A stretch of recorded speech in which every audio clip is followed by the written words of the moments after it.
Bismillahirrahmanirrahim. Assalamualaikum warahmatullahi wabarakatuh. Hadis kedua, kitab Mawaidul Usfuriyah tentang mengharap rahmat Allah. Jangan lupa sukai video ini, komen, dan berlangganan, serta bagikan video ini agar bermanfaat bagi semua.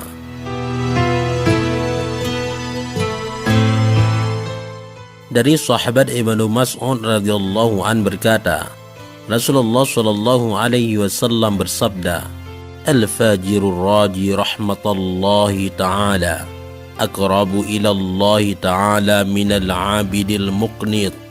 Orang durhaka yang mengharap rahmat Allah yang maha luhur lebih dekat dengan Allah yang maha luhur daripada orang yang ahli ibadah yang putus asa dari rahmatnya. Sahabat Ibnu Mas'ud berkata, telah mengabari kami dari sahabat Zaid bin Aslam, dari sahabat Umar, sesungguhnya ada seorang di dalam umat-umat terdahulu yang giat dalam beribadah dan memberatkan dirinya dalam beribadah, dan ia membuat putus asa manusia dari rahmat Allah yang maha luhur. Kemudian ia meninggal dunia. Lalu ia bertanya, wahai Tuhanku, balasan apa bagiku di sisimu? Allah subhanahu wa ta'ala menjawab, neraka. Ia bertanya, wahai Tuhanku, lalu di mana ibadah dan upaya giatku? Allah subhanahu wa ta'ala menjawab, sesungguhnya kamu telah membuat putus asa manusia dari rahmatku di dunia, maka pada hari ini aku memutuskanmu dari rahmatku. Diriwayatkan dari sahabat Abu Hurairah radhiyallahu an dari Nabi sallallahu alaihi wasallam, sesungguhnya ada seseorang yang tidak melakukan amal kebaikan apapun kecuali tauhid.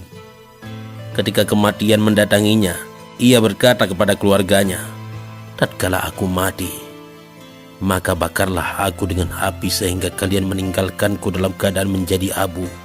Kemudian taburkanlah aku di laut pada hari angin, saat angin bertiup. Mereka pun melakukannya. Lalu tatkala ia berada di genggaman Allah yang maha luhur, Allah bertanya, apa yang mendorongmu pada apa yang telah kamu lakukan? Ia menjawab, takut kepadamu. Lalu Allah mengampuninya sebab rasa takut itu, sedangkan ia tidak melakukan amal kebaikan apapun kecuali tauhid. Berdasarkan hadis ini, ada sebuah hikayat. Sesungguhnya ada seseorang yang meninggal dunia pada masa Nabi Musa alaihissalam. Orang-orang tak mau memandikannya dan mengafaninya karena kefasikannya. Lalu mereka menyeret kakinya dan membuangnya ke tempat sampah atau tempat pembuangan sampah-sampah di masyarakat. Lalu Allah yang maha luhur memberikan wahyu kepada Nabi Musa alaihissalam dan berkata, wahai Nabi Musa, ada seseorang yang telah meninggal dunia di tempat fulan di dalam tempat sampah. Ia adalah wali atau kekasih dari para waliku. Sedangkan mereka tidak mau memandikan, mengkafani, dan memendamnya. Maka kamu pergilah, mandikan, kafani, dan sholati ia. Nabi Musa alaihissalam pun datang ke tempat itu dan bertanya kepada mereka, penduduk kampung, tentang si mayit. Mereka pun menjawab kepada beliau, seseorang telah mati dengan sifat demikian dan demikian, dan sesungguhnya ia adalah orang fasik yang dilaknati. Nabi Musa pun bertanya, di manakah tempatnya? Sesungguhnya Allah yang maha luhur telah memberi wahyu kepadaku karena ia. Nabi Musa berkata lagi, beritahu aku tempatnya. Lalu mereka pun pergi ke tempat si mayit. Ketika Nabi Musa melihatnya dalam keadaan terbuang di tempat sampah dan orang-orang mengabari beliau tentang perbuatan-perbuatan buruknya, maka beliau pun bermunajah kepada Allah sembari berkata, wahai Tuhanku, Engkau telah memerintahkanku untuk memendam dan menyolatinya, sedangkan kaumnya memberi kesaksian buruk terhadapnya. Maka engkau lebih mengetahui daripada mereka dengan pujaan dan celaan. Lalu Allah yang maha luhur memberikan wahyu kepada Nabi Musa, wahai Nabi Musa, telah benar kaumnya di dalam apa yang mereka kisahkan tentangnya dari perbuatan-perbuatan buruknya. Hanya saja ia memohon pertolongan kepadaku saat wafatnya dengan 3 perkara. Jikalau semua orang-orang yang berdosa dari golongan makhlukku memohon kepadaku dengan 3 perkara itu, niscaya aku akan memberikannya. Lalu bagaimana aku tidak merahmatinya, sedangkan dirinya telah benar-benar memohon dan aku adalah Tuhan yang maha paling pengasih dari semua yang pengasih. Nabi Musa bertanya, wahai Tuhanku, apa 3 perkara itu? Allah yang maha luhur menjawab, ketika telah dekat wafatnya ia berdoa, wahai Tuhanku, Engkau mengetahui tentangku, sesungguhnya aku telah melakukan kemaksiatan, sedangkan aku membenci maksiat di dalam hatiku. Tetapi telah terkumpul 3 perkara di dalam diriku sehingga aku melakukan maksiat bersamaan kebencian terhadap maksiat di dalam hatiku.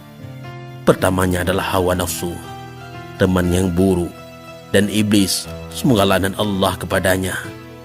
Ketiganya ini telah menjatuhkanku di dalam maksiat. Sesungguhnya Engkau mengetahui tentangku atas apa yang aku ucapkan, maka ampunilah aku. Kedua, ia berdoa, wahai Tuhanku, Engkau mengetahui bahwa sesungguhnya aku telah melakukan maksiat dan derajatku bersama dengan orang-orang fasik, tetapi aku mencintai berteman dengan orang-orang saleh dan kezuhudan mereka, dan derajat bersama mereka lebih aku cintai daripada orang-orang fasik. Ketiga, ia berdoa, wahai Tuhanku, Engkau mengetahui tentangku bahwa sesungguhnya orang-orang saleh lebih aku cintai daripada orang-orang fasik, sehingga jikalau ada 2 orang yang berhadapan denganku, yaitu orang saleh dan orang keji, niscaya aku mendahulukan kebutuhan orang saleh di atas orang yang keji.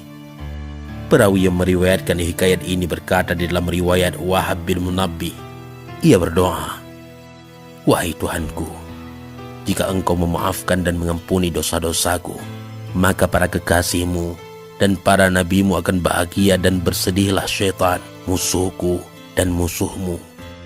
Jika Engkau menyiksaku sebab dosa-dosaku, maka syaitan dan para penolongnya akan bahagia, dan sedihlah para nabi dan para wali. Sesungguhnya aku mengetahui bahwa kebahagiaan para wali lebih Engkau cintai daripada kebahagiaan syaitan dan para penolongnya. Maka ampunilah aku. Ya Allah, sesungguhnya Engkau mengetahui tentangku atas apa yang aku ucapkan, maka kasihanilah aku dan ampunilah aku. Allah yang maha luhur berkata, lalu aku merahmatinya, mengampuninya, dan memaafkannya, karena sesungguhnya aku adalah Tuhan yang maha pengasih lagi maha penyayang, terkhusus pada orang yang mengakui dosanya di hadapanku, dan orang ini telah mengakui dosa, maka aku mengampuninya dan memaafkannya. Wahai Nabi Musa, lakukan apa yang telah aku perintahkan kepadamu, karena sesungguhnya aku akan mengampuni demi menghormatinya kepada orang yang mau menyolati jenazahnya dan mau datang memendamnya. Wallahu a'lam bishawab. Mudah-mudahan ini semua bermanfaat. Assalamualaikum warahmatullahi wabarakatuh.